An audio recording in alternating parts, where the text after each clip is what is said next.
You're right, this book's called The Return of George Washington, and it deals with a period in Washington's life.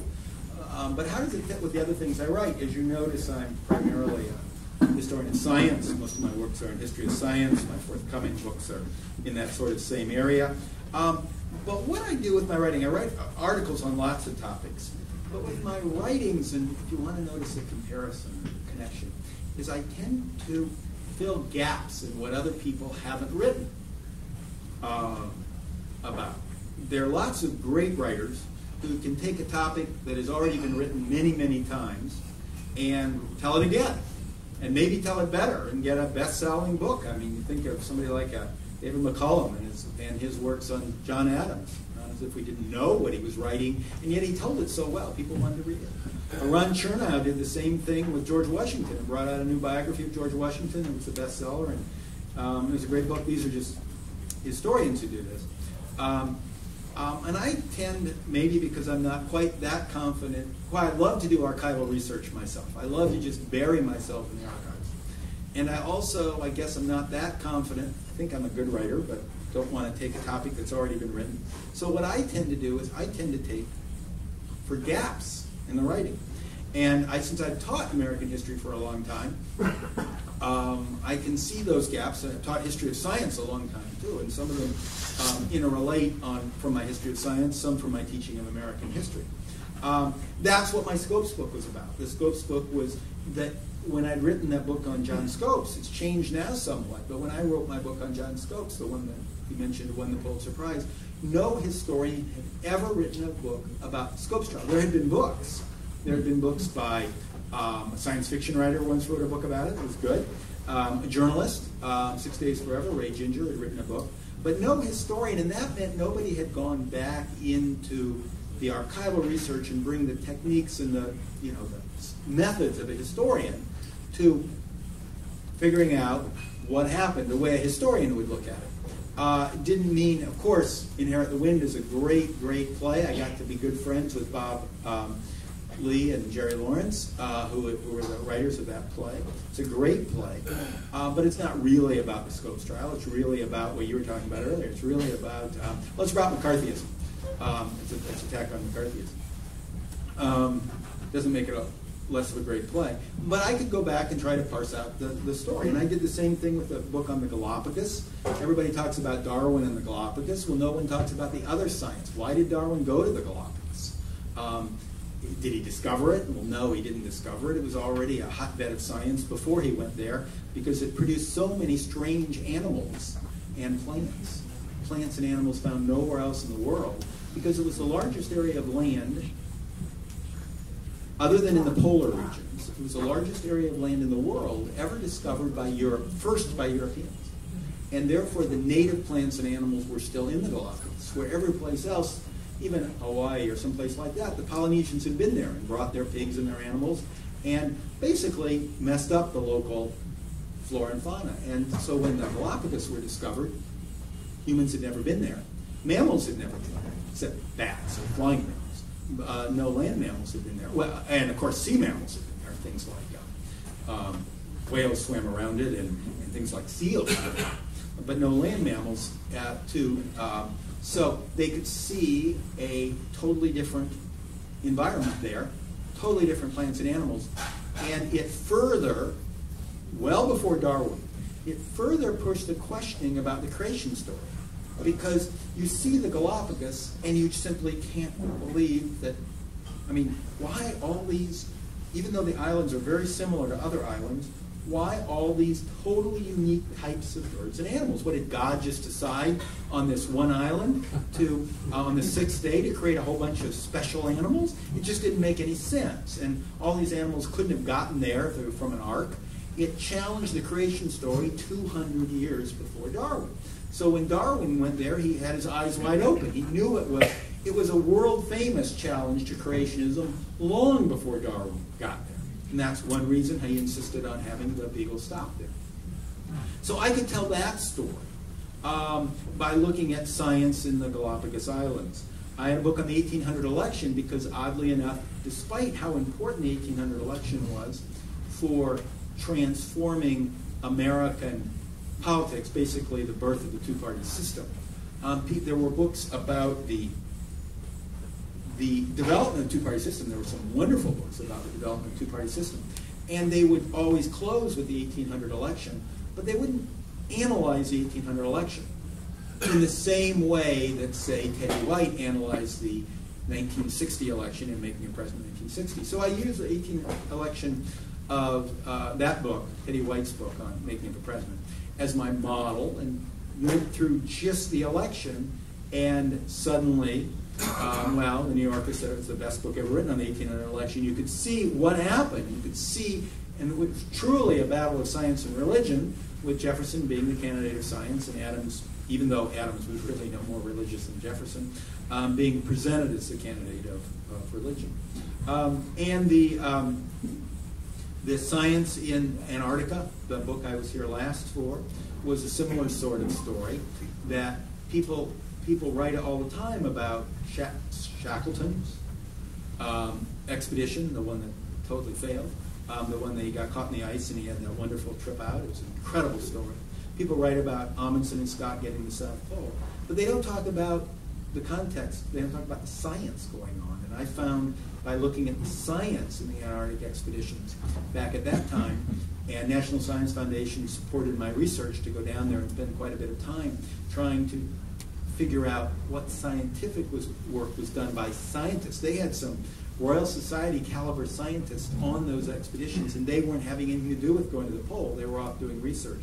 And it turns out their research is the foundation, it's still used, it's the foundational research for all the work we do now in the South Pole. They basically discovered global warming. They discovered things like the emperor penguins, how they hatched in the winter. They discovered, made incredible discoveries on how the global climate works and how the oceans work. And they discovered that the Southern Sea is really the foundational ocean for the whole world, and that the Indian Ocean and the Pacific Ocean and the Atlantic Ocean are really bays out of the Southern Ocean. The Southern Ocean is a great one that goes all the way around down below, and that all those are governed by the Southern Ocean, and that the world's climate is governed by that great mass of ice. You know, 96% of all the world's fresh water is frozen at the South Pole. 96% of all the fresh water in the world is frozen in mass. You know, over 2.5 miles thick in Antarctica. They discovered all that, and it had nothing to do with getting to the South Pole. And they went through trials as great as any that were gone through by Scott and Amundsen and Shackleton. And I got to tell their stories. And those were stories of scientific discovery. They taught us in this world, for the first time, that there is a global ecosystem, that the whole world is an interconnected ecosystem. Nobody thought that way before. Before that, they thought of maybe the Atlantic, if they were broad-minded. Usually they thought of local ecology. But they learned that we have a global ecology, and then going back there, that is because that governs the whole world's environment. And if that gets messed up, it's going to mess up all of our world. Mess up, you know, global warming, which is happening, and you can see it down there. It's going to change the world for us. Now, it will ruin the world? No, the world will just change. The world's great. You know, the world is beyond us. But it might be a world that is not very conducive to us or to the species that are here now. They will evolve unless we do something crazy, like with either genetically engineered diseases or something like that. Unless we mess it up in some other way, you know, it's a balancing effect. But you get to see it down there and experience it, and they first discovered it. So I got to write those stories. Now, then you say, well, how could you do that with George Washington? I mean, George Washington must be the best known person in the world, certainly best known person in the United States. Their library, you can fill a library with books about George Washington. That's true. Most of them are pretty bad, but you can fill one. And there's some that are very, very good. Some that are very, very good. Such as I mentioned Ron Chernow's biography, which came out. It's a very good book. It's the best one-volume biography. There are multi-volume biographies, one by Flexner, another that's fabulous. I think that's 4 volumes. Freeman has a 6-volume. There are wonderful ones about certain incidents, like Washington's crossing, about his crossing of the Delaware and the significance of his crossing the Delaware during the Revolutionary War. There's some good ones about his presidency. But I learned that there's a gap in all those books. And that's the gap that this book is about. Most of the books about Washington are either about when he was general, when he was commander-in-chief of American forces during the Revolutionary War. For 9 years, without pay or with leave, he led the U.S. forces ultimately to victory. He was batted around at the beginning. He had to learn how to lead an army. He had to learn how to fight the British, but he did gradually. And with the help of the French, he won in the end. There's a lot of books about his presidency. He was the first president, and he sort of established many American institutions, like the cabinet as his presidency, non-aligned foreign policy. Of course, as you mentioned, not being a religious state. Separation of church and state was established by the traditions of his presidency. There are some books about his youth, about how could a person grow up to be like this. I mean, he didn't grow up. He wasn't like Jefferson or Madison. He wasn't born into wealth. He was from his father's second marriage, and the plantation, such as it was to be inherited by his half-brother. And if his half-brother, and then he had another half-brother who would have been lying in front of him. They both died, and so he thought he was going to have to work for a living, and he learned to be a surveyor, and he went out west, what was then west, the Ohio Valley, and did surveying, and he was learned the skill of surveying. He thought he'd have to make a living with speculating in land and acquiring land and selling it as he was developing, as he was learning the West as a surveyor. So there's some books about it, and his service in the French and Indian War. But there's a gap in the literature that covers when he resigns as general commander-in-chief and when he becomes president. There's 7 years in there. If you look at his biographies, well, if you just conventional wisdom is Washington's commander-in-chief and then he's president, and you just, boom, it's inevitable. Of course he's going to be president.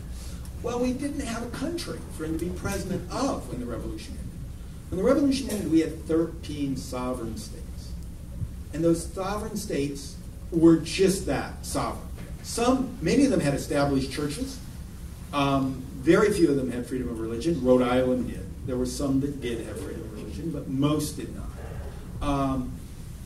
And that hadn't changed.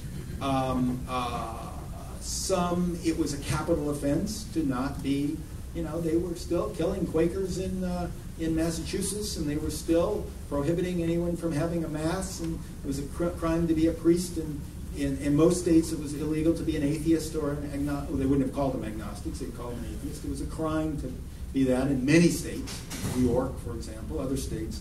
The only place that was really comfortable to be an atheist would have been Rhode Island, really comfortable. Other states would have tolerated it, but most states wouldn't.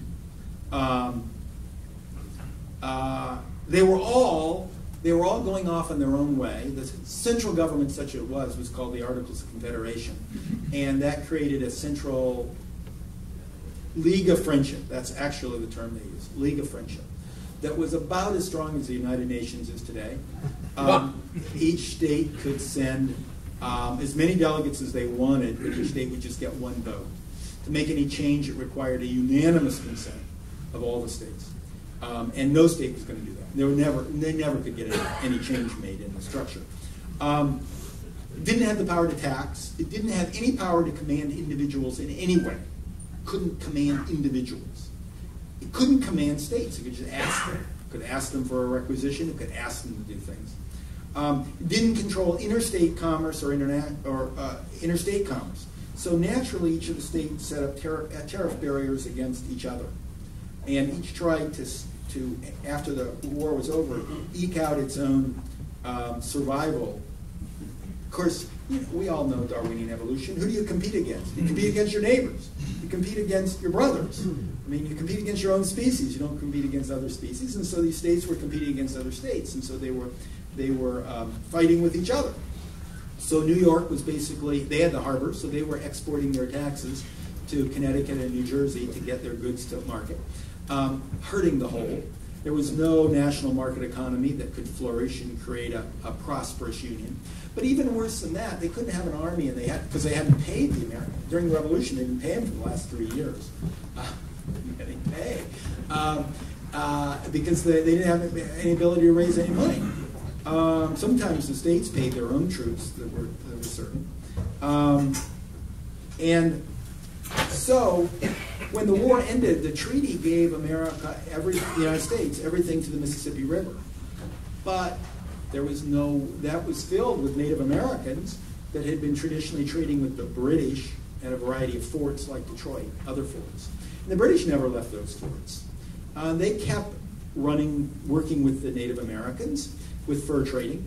The British had closed the frontier, everything west of the Appalachians, to settlement before the Revolution in Proclamation of 1767, I think it was, which is one of the things that led to the Revolution, because Americans, by that I mean the white Europeans living on the eastern seaboard, all of them, Washington included, Franklin, you name them, believed that their future was on the frontier. They all believed that what made America different, what made Americans special, what made America a land of opportunity, was that people could always go west and acquire new land and make a life for themselves. If they were poor, if they were working class, they could get away from the established, just like y'all. That's what Los Angeles is all about, of course.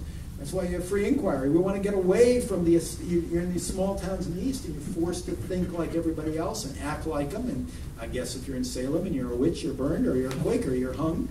And you can go to the frontier. That's why Ben Franklin left Boston and went to Philadelphia. And Franklin felt this way. Washington deeply felt this way. So did most of these people. That you can go to the frontier and do what have your own life. And also, the rich people thought that they could speculate on Western land and get richer. So for both the wealthy people and the working class people, and Washington originally thought he was part of that working class. Acquire land, be a surveyor. Then his brothers died, and he inherited the plantation, and then he married very well, married the richest widow in Virginia. He was 6'2", and she was 4'8". No wonder they didn't have any kids. But he was able to expand his plantation. He already had his land that he had acquired by speculation on the frontier. So he believed we needed to go west. Well, the only way that the British had never left the forts. The Spain from New Orleans was pushing into the southwest. And our settlers were being pushed back. They had moved that way before the Revolution. They were being pushed back because, of course, the British and the Spanish, who were trading with furs, were providing guns to the Native Americans to collect furs, but they could also collect scalps. They could also shoot Americans who were trying to open the land. And America could do absolutely nothing to get them out because we had no army, because we had no ability to tax. And that area wasn't owned by a state. It was owned by this Confederation Congress, which had no power. So no state was willing to throw. And all the states were struggling financially because after the Revolution, all of our money was, everybody wanted to buy. They hadn't been able to trade for 9 years, so they were all trying to trade with Europe. And so all the money was going, all the hard money was going over to buy goods from Europe. And so we had tremendous, well, it depended. We had tremendous depression in some states, tremendous deflation in some states like Massachusetts, leading to Shays' Rebellion by debtors. Other states had started printing paper money because every state was free to do what it wanted to. And states like Rhode Island and Georgia were just printing paper money like crazy. And then you had hyperinflation in those states. But every state was different. It was a mess. You think Greece and Germany can't get along in the EU. Well, it was a lot worse. They at least have a common currency that causes part of the problems, but it was a lot worse in this period. And we were actually, the frontier was being pushed back. Most of Georgia had been lost to the Native Americans. They were being pushed back all the way to Augusta and Savannah with the help of the Spanish. And same way in Washington's territories. And so we hear all about Washington. We're reading about Washington. We hear all about him during the Revolution. When I'm teaching survey in American history at Georgia or someplace, you hear all about Washington during the Revolution. Then you have a couple days and you talk about the collapse of the Confederation. And you hear Washington retired and went back to his farm, to his plantation, and he loved to be a planter. He was a scientific farmer. The plantation he had inherited was a tobacco plantation, and it had been played out. You couldn't really grow tobacco very profitably anymore because tobacco takes a lot out of the soil. So he studied up, and he totally reinvented his plantation. He used fertilizers. He would catch enormous amounts of fish and put them in. He would rotate crops. He shifted to grains, and when he was running the plantation, when somebody was watching him, he could make money. He opened the largest whiskey distillery in the New World to process his grain. It's terrible stuff. They still make it. It's absolutely terrible stuff. But it sold for a big profit. Incredible profit. Made more money from his whiskey distillery than from anything. Terrible stuff. It's just like moonshine. You can go there and pay a lot of money to buy it if you want, because they still make it the old way. I helped them out because I had the pleasure of having a residency. I was the first fellow at the George Washington Library there, and so I got to spend a year in Mount Vernon. I came and went, but I had an apartment right on the grounds, and so I could walk all around the place. Nobody after the tourists, before the tourists come in the morning and after they leave at night.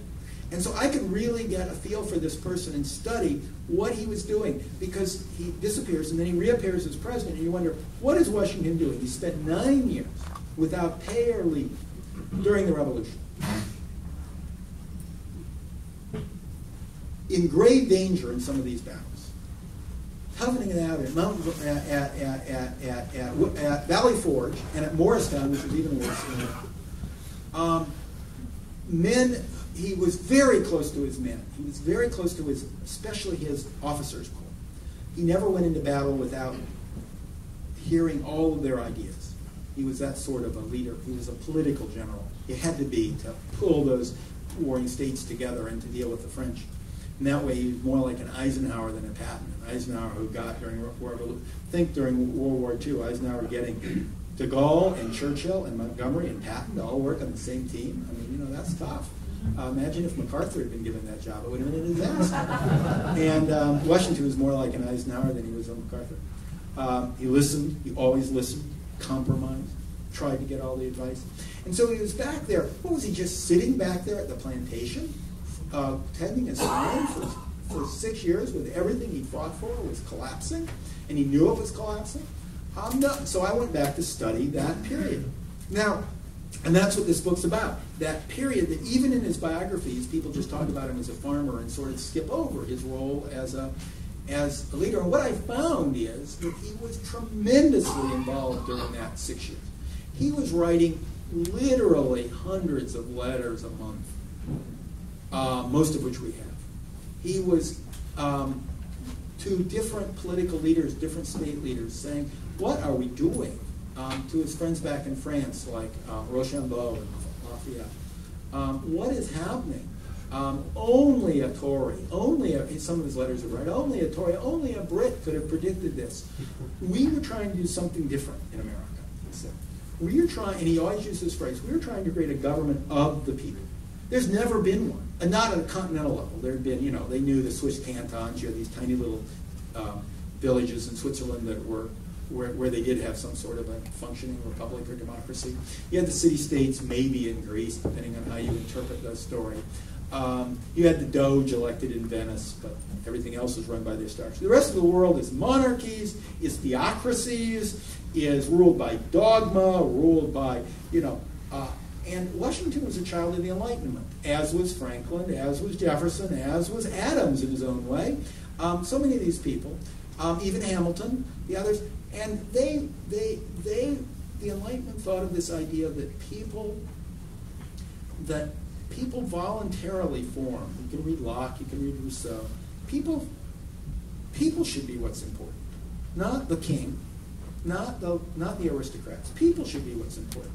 How do we have a government of the people? Now, Lincoln later added by the people and for the people. Washington didn't say those, but he always wrote, we're trying something new under the sun. That was a phrase they used. That's on the, of course, the back of our $1 bills. Something new under the sun. It's in Latin there, but it was the motto of the country. This is something new under the sun. They had that perception. Government of the people, where the leaders would be called by the people, rule.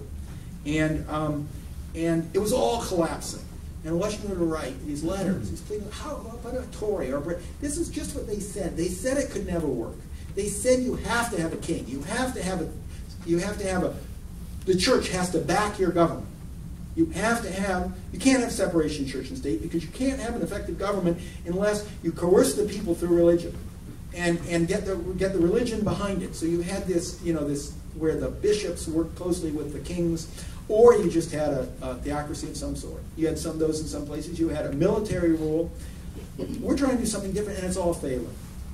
And so I'm looking at this period where Washington's struggling with that. And you see his letters to Hamilton, to Madison, to John Jay, and to Thomas Jefferson.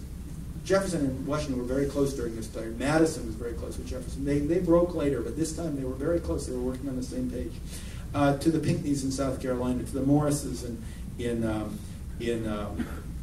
Pennsylvania, trying to figure out what could be done to create an effective national union, what powers had to be. So I was able to follow this period, and I was able to see sides of Washington you don't normally see. Those sides are when he's in power, when he's the general, or when he's the president, he has to play a certain role. And we sort of see him that way. He's like a wax figure to us. Unlike Jefferson, we can sort of feel a little bit. And we can sort of feel Lincoln. But Washington, for most people, is like this wax figure, like this up on the Mount Rushmore, or that terrible picture on the $1 bill, where he looks so distant with those horrible false teeth with the bulging sides, and you wonder, how can anybody be close to him? But this is a period when he's out of power, when he's on his plantation, which he loves, where he's going to the frontier to visit his frontier properties, and he can be like a kid again, like he was when he was a surveyor. So he's in his 50s. He's the most famous person probably in the world. Certainly the most famous person in America. A celebrity like none other.